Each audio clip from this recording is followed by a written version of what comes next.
you're British or have been on Twitter at any given point in your life, you'll likely have heard of Piers Morgan. You know the one, that middle-aged white guy who always spews loads of hate on daytime telly. Sorry, that didn't really narrow it down much, did it? Piers Morgan is a British TV personality who is mostly known for co-presenting Good Morning Britain with Susanna Reid. As well as gracing our tellies with his mug each weekday morning, he's a controversial figure because of his problematic opinions on just about everything. Well, in true millennial fashion, Piers is facing the wrath of the internet, who are working their hardest to #cancel him. Hilariously, this was all started by his employers, ITV, who launched a Twitter poll asking viewers whether they wanted their pale male and stale presenter binned. What was maybe intended as some light-hearted lols has turned into some change.org petitions and #SavePiers trending on Twitter, as 58% of people apparently think he should be axed.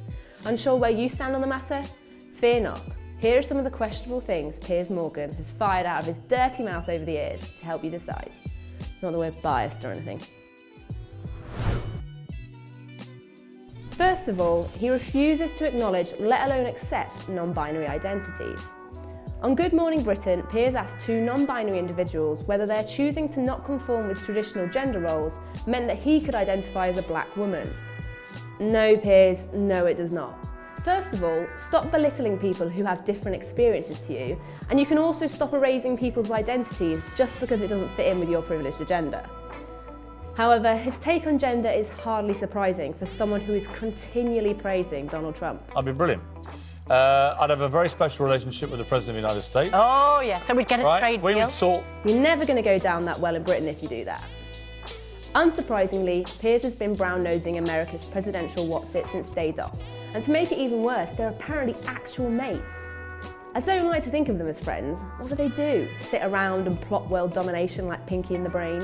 Or maybe they just talk about how much they hate women.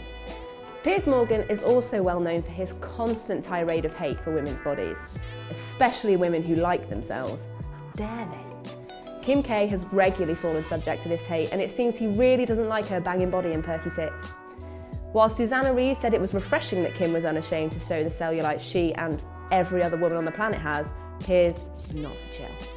He says he tolerates cellulite, but claimed flaws should not be celebrated. Alright, bet you look like a perfect depiction of masculinity when you struck down a beach in Mexico in a bikini, you knob. Bodies he's also not okay with? Heavy girls. When discussing plus-size model Tess Holliday, he said, "Fat is toxic and we shouldn't allow a platform for heavy women." Sorry, but why do you think it's okay to dictate what is and isn't okay for a woman's body to be? Get in the bin. So, he doesn't want you to question gender roles and you can't be fat. So what can you be? Well, not someone with a mental illness, that's for sure. When Will Young bravely came forward to discuss his experiences with post-traumatic stress disorder, Piers, who apparently thinks himself a psychologist, said he doesn't have PTSD, he actually has whiny, needy twerp syndrome. Way to trivialise a very real and very serious health condition, you absolute tool. Want another thing that Piers Morgan says you can't be? Old. Yeah, that's right, you're not allowed to struggle, gain weight, question your identity, or get older.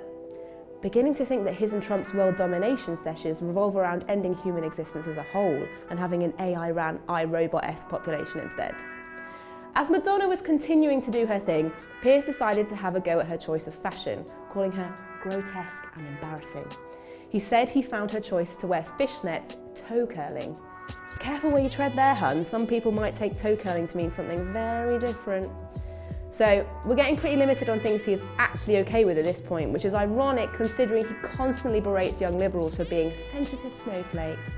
If you thought that was ironic, wait until you hear this. Once again on Good Morning Britain, the platform that ITV for some reason decided to give him, Piers made some comments on social justice warriors saying, "I get annoyed when people start banging on about politics on Facebook. I've had to unfriend family members because it's like, I can't, I need some respite." Right. Says the man whose Twitter account is quite literally a right-wing political manifesto. Don't believe me? Here, now you will. So, as well as being the archetypal middle-aged white male, aka problem, he's also absolutely unaware of himself. The perfect man to present morning television in a disgust-modern society. Right? What do you think? Do we cancel Piers?